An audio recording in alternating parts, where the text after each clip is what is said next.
Yesu nashimwe bene data, dushimiye Imana kubw'uno munsi tuba tugejeje uno munsi tugihumeka umwuka w'abazima, dushimiye Imana ko iba ikomeje kuturinda, tunashimira namwe mwese muba mukomeje kugenda mutega amatwi zino nyigisho, ko Imana igenda idushoboza, tugenda tuziganiraho, Imana ijya ikomeza ibahe umugisha, Imana ikomeze ibereke muri byose.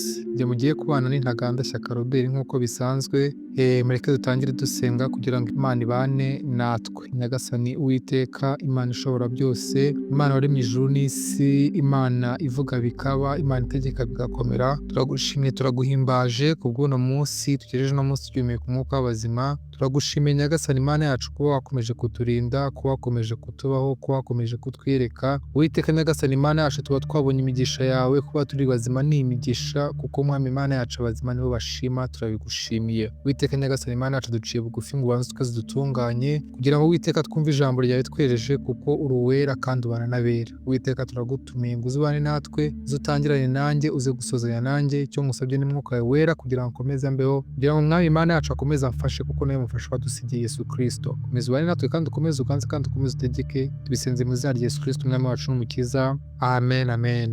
Tugiye kuganira ijambo nahaye umutwe ivuga ngo mushake Uwiteka. Dukwiye gushaka Uwiteka mu bihe byose bibaho, mu buzima bwacu bwose, mu byo dukora byacu byose tugashaka Uwiteka, kuko iyo umuntu ari igihe umuntu avuga ngo ngiye kwiyemeza gushaka amafaranga, ngiye kwiyemeza gushaka ubutunzi, uko wiyemeza kuvuga ngo ngiye gushaka ubutunzi cyangwa ngo ngiye kwiga nzabe ku rwego rumwe ngere ku rundi, niko ugiye gushaka Uwiteka, ugahera mu gitondo uyishaka, ubuzima bwawe bukaba ubwo gushaka Uwiteka, kuko ijambo ry'Imana riratubwira ngo nimushaka Uwiteka muzamuka. Tubanze dusome ijambo ry'Imana kugira ngo dukomeze. Turahera hano muri Zefaniya ibice 2 murongo n'uwa 3 baravuga ngo mushake Uwiteka mwabagwaneza bo mu isi mwe mwese mwe, bakomeza amategeko ye, mushake gukiranuka, mushake no kugwa neza, ahari muzahishwa ku munsi w'uburakari bw'Uwiteka. Haleluya! Uri mushake Uwiteka mwabagwaneza bo mu isi mwe. Dukwiye gushaka Uwiteka ubuzima bwacu bwose, dukwiye guhora dushaka Uwiteka bigishoboka kwabonwa. Dukwiye gushaka Uwiteka kuko turi mu gihe gikomeye, turi mu gihe abantu bari gushaka ubutunzi bw'isi, abantu bari gushaka ibindi, yewe hari n'umuntu muri kino gihe twagezemo ari kuza iterambere, wenda tugendeye nko n'amatelefone agenda za iPhone, umuntu akavuga ati nzagura iyi ngiyi igiye gusohoka, akayishaka ye hasi hejuru, akaba yakora ikishoboka cyose wagura igiye kugerwaho. Wenda niyo yagezweho urugero 15, ugasanga afite na 14, akavuga ati 15 igomba gusohoka nyifite. Uko nguko uri kuyibikanira ushaka iby'ino si, uri kuyibikanira ibingibi by'umubiri, ibingibi bifatika, byagakwiye ko ariko ushaka Imana. Imana noneho ukayishakayo birenzeho kurusha uko dushaka iby'umubiri, kuko Imana ukwiye kuyishakana umwete wawe wose. Icyiza cyo gushaka Imana, Imana ifite byose. Ubwo butunzi uri gushaka Imana irabufite, ubwo bwenge uri gushaka mu mashuri Imana irabufitira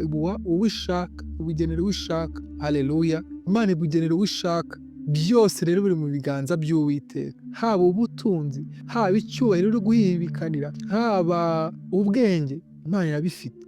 Ariko Imana ifite ikindi kintu isi itatanga. Imana itanga ubugingo buhoraho. Haleluya! Imana itanga ubugingo buhoraho. Kuko Yesu Kristo yaravuze ngo ni njye nzira y'ukuri n'iki n'ubugingo. Dukwiye gushaka Uwiteka n'ubwenge bwacu bwose n'umutima wacu wose. Kuko nitumara gushaka Uwiteka tuzabona iki? Gukora amategeko y'Imana, ngo bazakomeza amategeko ye. Iyo wamaze gushaka Uwiteka, amategeko y'Imana urayakomeza, amategeko y'Imana uyagenderamo, kuko ugomba gushaka Uwiteka n'amategeko uyakomeza, amategeko ukayagenderamo. Ibyo avuga ngo ujye uca muri ino nzira ukayicamo, yakubuza ngo iki si cyiza ukakireka ugakomeza icyo agutegetse.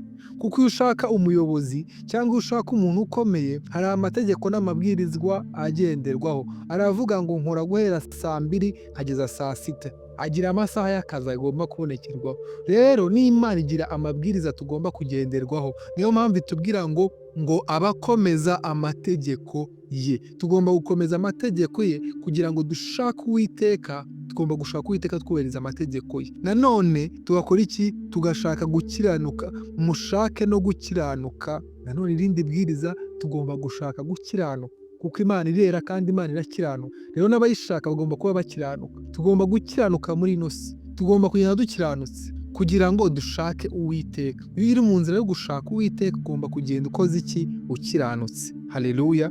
Ngo no kugwa neza, yewe tukanagwa neza, tukagwa neza, tukagenda tugwa neza, tukabanira n'abandi neza. Ntiwashaka Uwiteka ubana n'abandi nabi, kuko ijambo ry'Imana ryarambwiye ngo ubanze ukunde mugenzi wawe, kuko udakunze mugenzi wawe ntiwakunda Imana utarakora iki? Utarabona. Bano turi kumwe, bano tubana mu buzima busanzwe, abaturanyi bawe, abo mubana mu rugo, aho ngaho wirirwa ku ishuri, aho ngaho wirirwa mu kazi, ukwiye kubana nabo neza, nibwo uzashaka Uwiteka ukamubona, kuko wabanje kubana bagenzi bawe neza, kuko wakiranutse, kuko wagendeye mu mategeko y'Imana neza. Ikindi iyo uri gushaka Imana, hari ibyo iguhisha nawe, ngo irakurinda, ngo ahari muzahishwa wa munsi w'uburakari bw'Uwiteka. Uko ukomeza gushaka Imana, Imana iraguhisha. Bwa burakari Imana izatezaho ntibukugeraho, makuba n'ibibazo ntibizakugeraho, inzara ntizakugeraho, uburwayi ntibuzakugeraho, kuko Imana izaguhisha uburakari bwayo. Hatera ibyorezo izaguhisha. Abantu benshi tujya twibaza ngo ejo hazamera ute, ngo ejo ngo kuko bikomeye. Bibiliya yaratubwiye ngo kumenya iby'ejo si ibyacu, Uwiteka niwe uzi iby'ejo. Kuko twebwe ngo turi abantu babaho igihe gito, ngo tumeze nk'igicu kigenda. Haleluya. Twebwe dukwiye gukora Uwiteka tukamushakana umwete. Dukomereje mu gitabo cya Matayo, muri Matayo ibice 7 umurongo wa 7 aratubwira ngo musabe muzahabwa, mushake muzabona, mukomange ku rugi muzakingurirwa. Njye nasurinye kuri rino jambo rivuga ngo mushake muzabona. Nushaka Uwiteka uzamubona, numukomangira, nukomeza gukomanga azagukingurira. Haleluya. Numushaka uzamubona, kuri kumushaka nawe azakwiyereka. Uko ushyiramo imbaraga kumushaka azaza akwiyereke. Rero jambo ngo nimukomanga muzakingurirwa. Uzarebe iyo ugeze ku rugi rw'umuntu, uko ukomanga cyane niko aza kukureba yihuta, ariko iyo ukomanze gahoro, ukomanga gakeya, hari igihe atakumva. Ariko iyo ukomanze cyane, uko ushaka n'Uwiteka umwete, nawe niko akora iki? Niko akwiyereka. Iyo tumushakana umwete, dukomange cyane, tumushakana umwete, Uwiteka azatwiyereka. Haleluya. Dukwiye kumushakana umwete kuko azatwiyereka. Igihe gikwiriye azatwiyereka. Ntabwo tuzamushaka ngo ntatwiyereke, ahubwo uko tuzamushaka nawe azatwiyereka. Kuko ijambo rirabiduhamirije ngo nimunshakana umwete muzambona, mukomange muzakingurirwa. Iyo uri gushaka Uwiteka uba uri gukomanga. Haleluya. Nanone irindi jambo ryarambwiye muri Matayo 6 ku murongo wa 32 ngo mubanze mushake ubwami bw'Imana n'ibindi byose tuzabyongererwa. Ibyo ngibyo uri gushaka, nubanza gushaka Uwiteka, ibyo nabyo uzabyongererwa. Amafaranga uzayongererwa, akazi uzakabona keza, uzabona abana, uzabona ubutunzi, kuko washatse ufite byose. Haleluya. Dukomereje nanone mu ijambo riri muri Yesaya ibice 55 ku murongo wa 6 baravuga ngo, Yesaya ibice 55 umurongo wa 6 baravuga ngo nimushake Uwiteka bigishoboka ko abonwa. Haleluya. Dukwiriye gushaka Uwiteka bigishoboka ko akora iki? Abonwa. Bivuze ngo hari igihe twamushaka ntitumubone. Niyo ijambo ritubwiye ngo nimushake Uwiteka bigishoboka ko abonwa, bivuze ngo hari igihe tumushaka ntitumubone. Haleluya. Dukwiriye kumushaka rero igihe ari kubonwa, dukwiye kumushaka akibonwa. Akomeje avuga ngo kuri 6 kuri B aravuga ngo nimumwambaze akiri bugufi. Dukwiriye kwambaza Uwiteka akiri bugufi, dukwiriye gusenga Uwiteka akiri bugufi, dukwiriye gusoma ijambo ry'Imana akiri bugufi bwacu, dukwiriye kumushaka akibonwa, dukwiriye gusoma ijambo, turasenga tukanasoma ijambo. Usoma ijambo Imana ivugana nawe mu ijambo.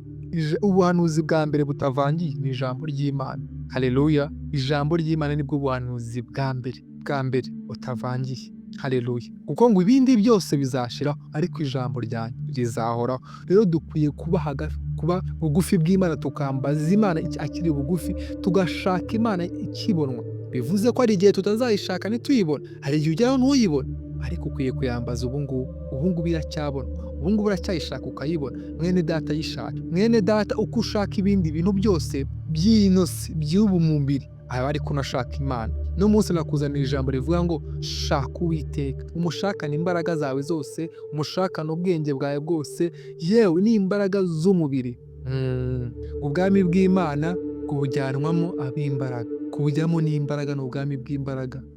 N'ubw'imbaraga ukwiye kumushakana imbaraga, ukongera ugakomanga, ejo utamubona ukongera ukamushaka, bukira bugacya bukira ukimushaka. Imana ikomeze ibahe umugisha, ukomeze ushake Uwiteka mwene data, uko ushaka n'ibindi byose, ariko icya mbere ubanza gushyira imbere, ubanza ushaka Imana kuko nayo izakwereka. Mureke dusoze dusenga.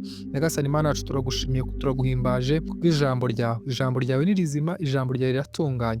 Uwiteka ngo ibindi byose bizashiraho, ariko ijambo ryawe rizahoraho. Iryanahozeho ni ryo ryaremye ibintu byose. Reka Uwiteka natwe tugiye gufata icyemezo cyo gushakana umwete. Uwiteka nawe uzatwiyereke kandi tuzakubona. Nidukomanga uzadukingurire. Uwiteka Mwami Imana yacu, byose uzabitwereke, ubwami bwawe buze bube muri twebwe, ukomeze uganze kandi ukomeze utegeke. Uno mwene data ugiye kugushaka, reka azakubone mu izina rya Yesu, ukomeze umwiyereke. N'uyu utarakwakira, reka umube mu buzima bwe, akwakire Yesu Kristo nk'umwami n'umukiza w'ubuzima bwiwe. Komeza ubane natwe, ukomeze uhe umugisha bano bantu bose bateze amatwi ijambo ryawe. Uwiteka Nyagasani Imana yacu, ukomeze ukorane natwe kandi ukomeze utubeho, tubisenze mu izina rya Yesu Kristo umwami wacu, amen. Mwene data, wowe wumva zino nyigisho, ujye ujya muri comment, kwandikire, tange wawe wakwandika haleluya, wakwandika amen, kugira ngo tujye tubona ko turi kumwe, unakande like kugira ngo ubutumwa bw'Imana bukomeze butere imbere. Imana ikomeze ibahe umugisha, Imana ikomeze ibishimire. Shalom shalom.